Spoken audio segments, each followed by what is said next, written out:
Ya, rekan-rekan media melaporkan ini adalah salah satu dampak musim kemarau, di mana kebakaran ini terjadi di TPA Sarimukti Bandung Raya, tapi juga terjadi di beberapa TPA wilayah Indonesia lainnya termasuk di Jawa Barat. Tercatat di hari ini ada kebakaran walaupun kecil di TPA di Garut, di Bekasi, Purwakarta, dan Subang kira-kira. Oleh karena itu saya menghimbau pertama di musim kemarau yang susah hujan ini, warga, aparat bersiaga berhati-hati terhadap potensi kekeringan yang menimbulkan kebakaran.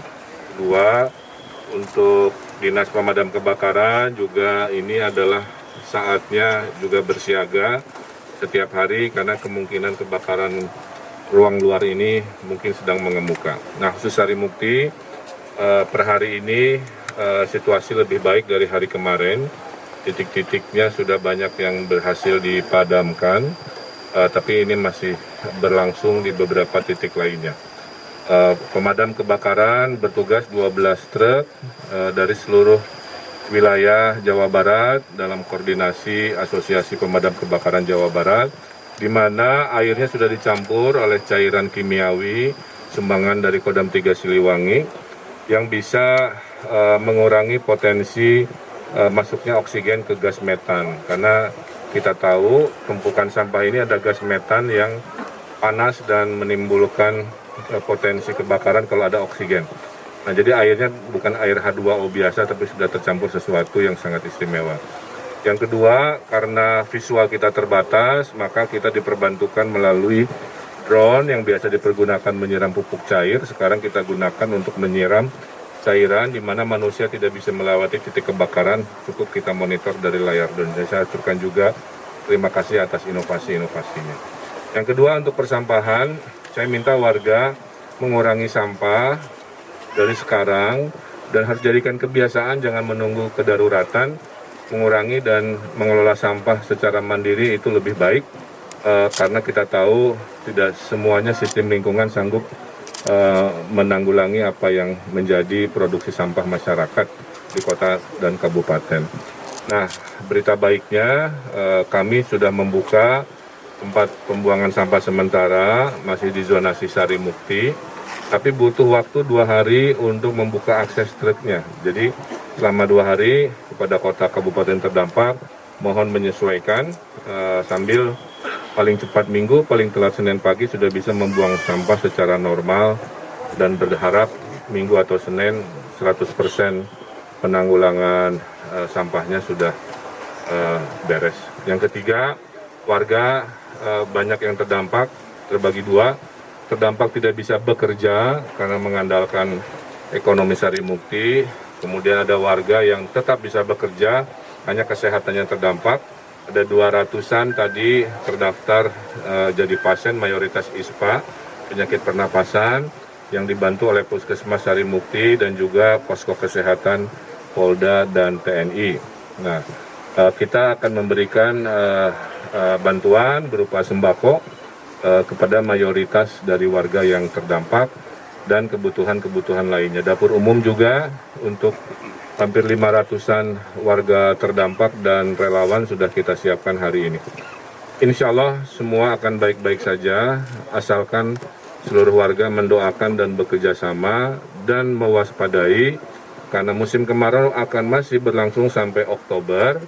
Masih ada 2 bulan lagi. Kewaspadaan ini harus menjadi pelajaran agar hal yang serupa tidak terulang lagi. Dan saya juga terus berkoordinasi dengan BNPB, Basarnas, dan BMKG. Jika memungkinkan, kalau awannya sudah banyak, kita akan rekayasa cuaca juga melalui teknologi modifikasi cuaca. Saya kira itu secara komprehensif. Pak, ini parahnya kebakaran ini kan berhari-hari, itu ada kaitannya dengan fasilitas TPA Sarimukti sendiri nggak sih, Pak? Tidak ada hubungan secara langsung, karena landfill ini kan masih menjadi kebijakan pembuangan sampah. Tapi kita sudah, berita baiknya, mentransisi ke waste to energy di Legok Nangka. Legok Nangka ini sudah diumumkan pemenangnya, ya, grup Sumitomo dari Jepang. Mudah-mudahan dalam 2 tahunan semua persampahan ini akan beralih ke Legok Nangka dengan sistem tidak buang di tempat tapi diolah oleh teknologi canggih menjadi listrik. Jadi itu berita baiknya, sehingga suatu hari dalam waktu tidak terlalu lama pengelolaan lingkungan khususnya persampahan di Jawa Barat sudah level kelas dunia insya Allah. Pak Bu, izin potensi rembetan ke hutan yang ada di Sudah diantisipasi khususnya oleh TNI. Tadi Pak Dandim melaporkan bahwa sambil kita memadamkan titik-titik api, perbatasan ke hutan itu juga kita siram dengan cairan tertentu, dan secara monitoring tidak ada peralihan kebakaran dari sampah ke pohon-pohon hijau di hutan-hutan. Jadi alhamdulillah per hari ini masih aman terkendali. Pak Gubernur, ini kapasitasnya nanti setelah dibuka yang pembuangan sementara dibatasi atau berapa Pak? Untuk yang nanti... Sementara hanya 2 hektar yang saya izinkan dari 6 hektar 6,3 yang memang sudah disiapkan untuk perluasan di masa depan. Artinya untuk 1 hari pengiriman dibatasi untuk truk masih dibatasi kurang lebih 150 litasi yang kita izinkan. TPA darurat ini aman bagi lingkungan, sementara kan di sana ada sungai Cipanabua. Itu tempat darurat itu adalah tempat perluasan yang belum kami buka secara resmi. Tapi gara-gara kedaruratan dibuka lebih dulu. Jadi lokasinya sudah dihitung amdalnya dan lain sebagainya di lokasi yang sudah diizinkan. Dan masih jauh secara visual. Masih jauh. Apakah ini ada kaitannya dengan pembangunan pipanisasi gas metan yang baru dilaksanakan tanggal 8 Agustus kemarin? Dan sampai saat ini 11 titik itu belum selesai. Saya belum ada informasi sampai ke sana. Kalau ada hubungan sebab akibat, tentu kita ambil sebuah keputusan dan tindakan. Tapi per hari ini belum ada laporan apakah ada hubungannya atau tidak terkait kebakaran. Bahwa sampah ada gas metan betul.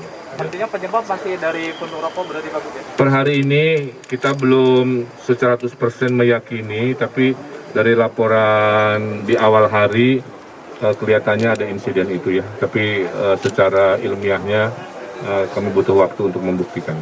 Terima kasih Pak. Ya.